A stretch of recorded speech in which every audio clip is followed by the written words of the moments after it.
বিসমিল্লাহির রহমানির রহিম। প্রথমেই মহান আল্লাহ তাআলার নিকট শুকরিয়া আদায় করছি আজকের দিনটি সুন্দরভাবে শুরু করার তৌফিক দান করার জন্য। আল্লাহর নিকট আমাদের চাওয়া, আমাদের পরিবার, আমাদের সমাজ, আমাদের রাষ্ট্রের প্রতিটি মানুষ যেন সুস্থ সুন্দরভাবে জীবনযাপন করতে পারে। সকল সহিংসতা, সকল অস্থিরতা, সকল হিংসাত্মক কার্যক্রম থেকে নিজেদেরকে বিরত রেখে একটি সুন্দর, একটি সুখী ও সমৃদ্ধশালী বাংলাদেশ গড়তে সকলের ঐকান্তিক প্রচেষ্টা যেন দান করেন।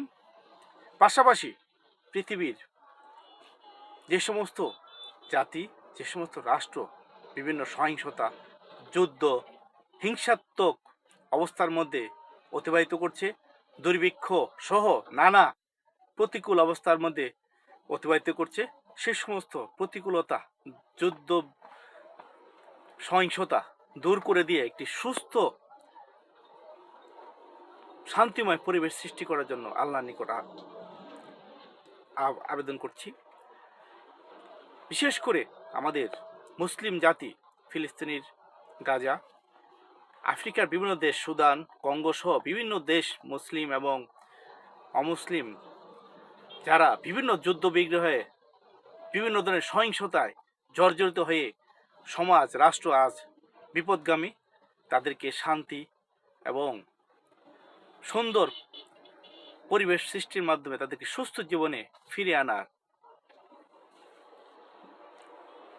জন্য আল্লাহর নিকট অনুগ্রহ প্রার্থনা করছি।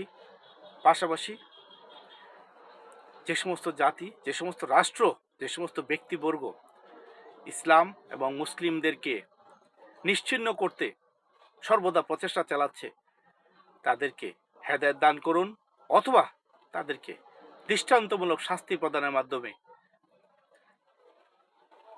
পৃথিবীবাসীকে দেখিয়ে দিন যারা অত্যাচারিত, যারা জুলুমকারী, তাদের অস্তিত্ব পৃথিবীতে নাই, পৃথিবীতে থাকবে না।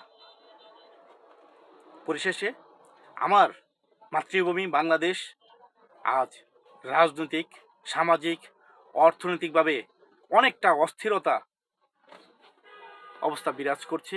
এই অস্থিরতা দূর করে একটি সুখী সমৃদ্ধশালী বাংলাদেশ গড়তে আমাদেরকে সুস্থ, যোগ্য নেতৃত্ব দান করুন এবং সমাজে শান্তি ফিরিয়ে সবাইকে সুস্থভাবে বাস করার সুযোগ দান করুন। আমিন। আবারও মহান আল্লাহর নিকট শুকরিয়া আদায় করছি এই কথাগুলো বলার সুযোগ দান করার জন্য। ধন্যবাদ।